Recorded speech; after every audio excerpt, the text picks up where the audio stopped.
Americans in the 18th century also admired the legendary founder of the Spartan Republic, Lycurgus, one of the greatest lawgivers of antiquity.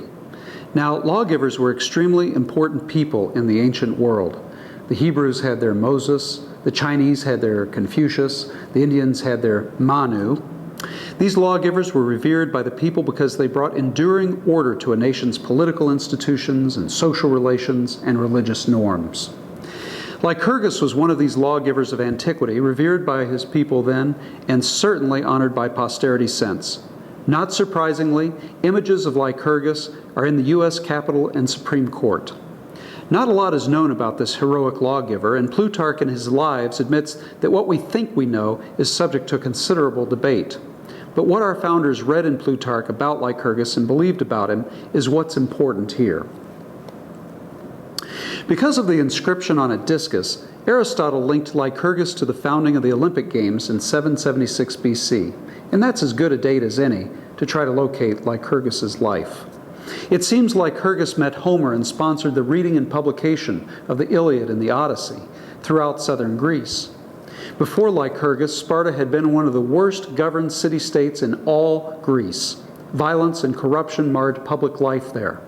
Plutarch tells us that Lycurgus himself suffered because both his father and his brother had been brutally murdered. His older brother, by the way, had been king and was murdered. The surviving wife wanted to marry her brother-in-law, Lycurgus, which would have made him king.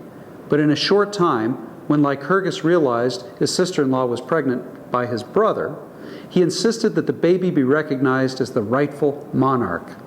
Lycurgus saw his role as a protector of the child until the child grew up and could rule on his own. Now, this remarkable sense of integrity and obedience to the rule of law attracted notice among the wisest and the best in Sparta, and they asked Lycurgus to give them a new constitution. They sensed that he would not abuse the power. This was the same as what our founders thought about George Washington when they met at the Constitutional Convention in 1787. They knew that George Washington would not abuse any power, and so they wrote Article 2 of the Constitution, reflecting the fact that George Washington would be the first president of the United States.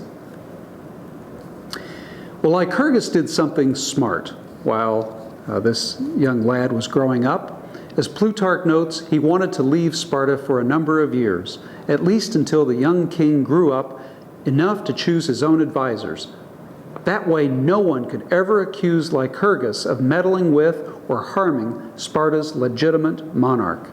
So he used his sabbatical away from the polis to collect information and insights about the way other peoples ordered their lives. Lycurgus traveled to the island of Crete, into Ionia in Asia Minor, and into Egypt, learning all he could about how to create a just and tolerable order. Eventually, he came back to Sparta to undertake ambitious reforms.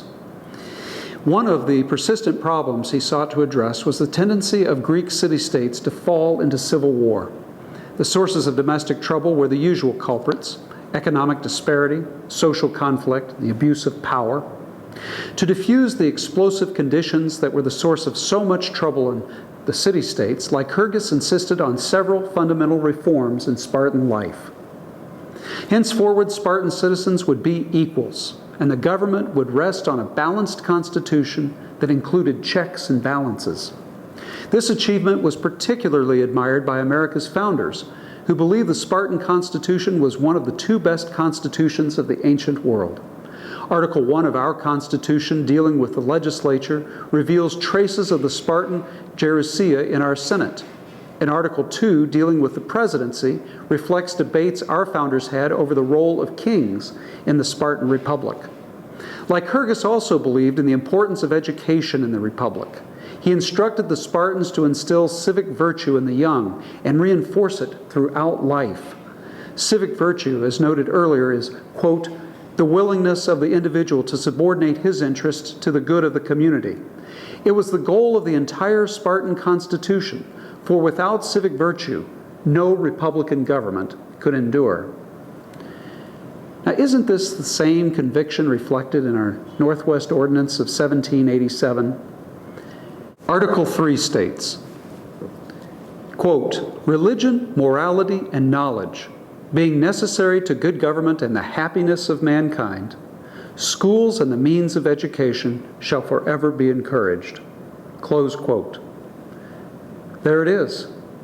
To our founders, as to the Spartans, good government is linked to knowledge, which is linked to virtue or morality, which is linked and reinforced by religion.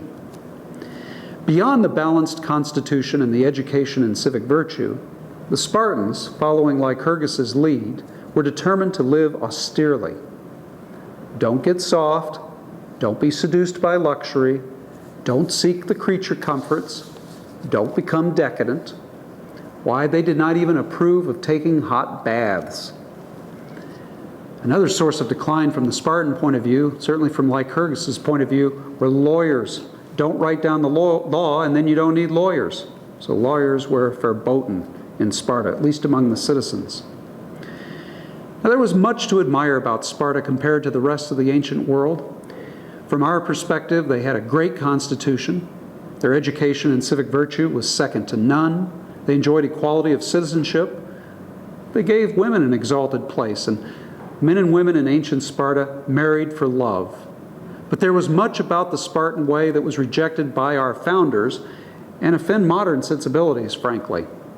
The rite of passage each young man went through involved murdering a slave. There was no real concept of adultery in Sparta. And the broth that they ate was pretty bland fare. Toward the end of his life, Lycurgus famously made the Spartans swear that they would not change one word of his constitution until he returned. And then he deliberately did not return. Now, it must be noted that not all Americans were smitten with all aspects of Lycurgus' life. The Anti-Federalists, complaining of the difficulty in amending the proposed Constitution of 1787, likened the Federalists to Lycurgus. They famously made the Spartans swear, of course, that they would not change a word of his constitution until he returned, and then, of course, he didn't return. That was kind of a dirty trick from the Anti-Federalists' point of view. But all in all, the Spartan Republic, the Spartan Constitution, and Lycurgus the lawgiver were a worthy example from antiquity, worthy to be studied and learned from, and certainly our founders appreciated having the pages of Plutarch in which to learn more about Lycurgus's life.